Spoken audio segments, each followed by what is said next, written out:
হাসিনা সরকারের পতনের পর বাংলাদেশে বাড়ছে সংখ্যালঘু নির্যাতনের ঘটনা। একের পর এক অভিযোগ দায়ের হলেও কার্যত নীরব দর্শক প্রশাসন। অথচ প্রকাশ্যে মোহাম্মদ ইউনূসের অন্তর্বর্তী সরকার বলছে সংখ্যালঘু নির্যাতন রুখতে জিরো টলারেন্স নীতি নেওয়া হয়েছে। বাংলাদেশের অন্তর্বর্তী সরকারের দাবি, এই ধরনের কোনো অভিযোগ পেলে অবিলম্বে গ্রেপ্তার করার নির্দেশ দেওয়া হয়েছে পুলিশকে।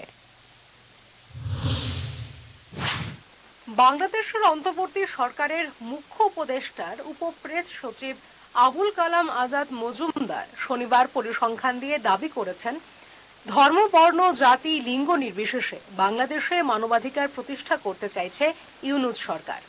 তার দাবি, সাম্প্রতিক সময়ে বাংলাদেশের সংখ্যালঘুদের ওপর মোট ১,৭৬৯টি সাম্প্রদায়িক হামলা এবং ভাঙচুরের কাণ্ড ঘটেছে।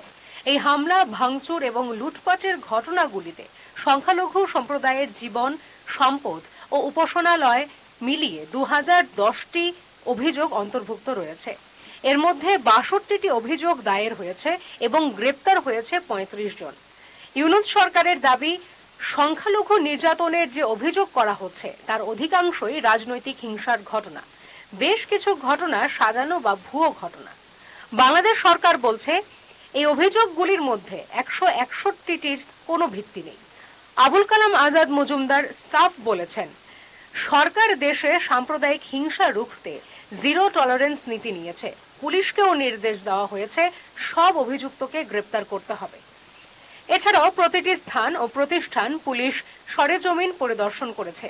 এছাড়া ক্ষতিগ্রস্তদের অভিযোগ দায়ের করতে অনুরোধ জানানো হয়েছে।